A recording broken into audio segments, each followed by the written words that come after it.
Chers amis et amis, aujourd'hui, nous sommes rassemblés pour honorer les efforts des femmes revendiquant l'égalité des droits, étant une source d'inspiration pour nous et pour préserver ces efforts dans notre mémoire historique. Les droits acquis dans les pays développés et démocratiques sont le fruit d'un combat incessant et d'une volonté d'acier des femmes refusant d'être le deuxième sexe et gagnant même sur cette voie la solidarité de beaucoup d'hommes.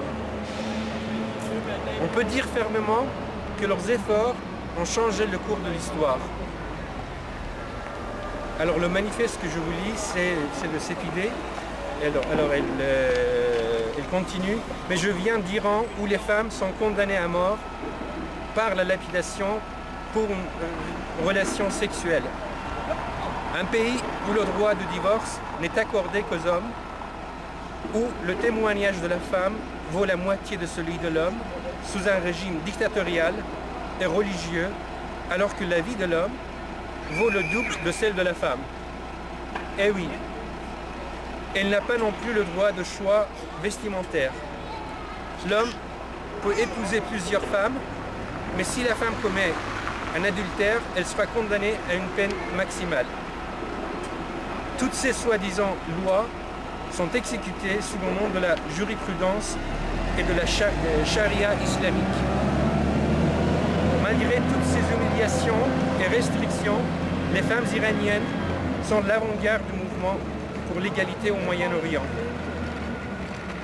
Elles ont bravé la prison, la torture, voire la mort, profitant de toute occasion pour exiger leurs droits.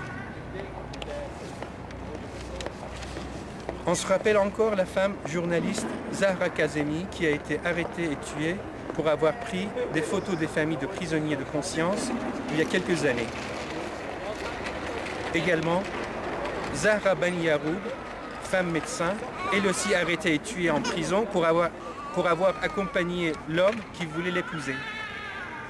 Le régime islamique n'a même pas dénoncé leurs assassins à l'opinion publique, de sorte qu'ils sont toujours sous la protection des lois réactionnaires et anti-humanistes de la République islamique.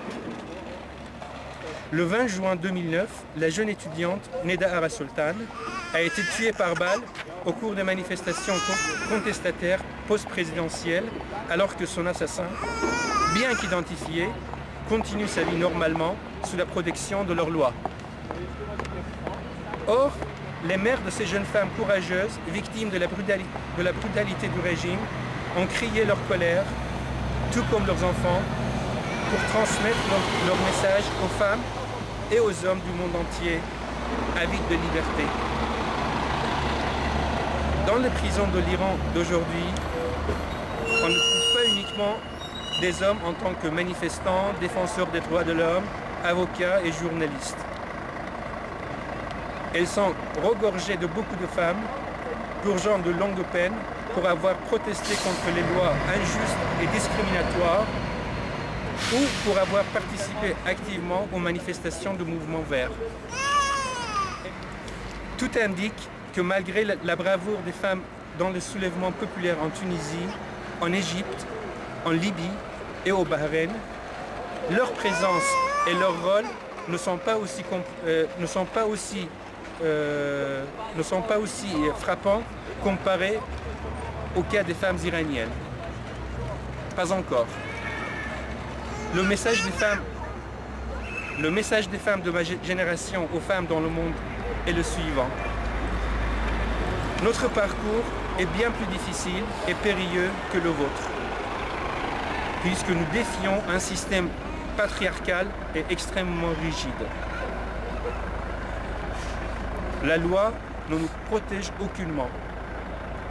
Le pouvoir judiciaire nous réprime lui-même.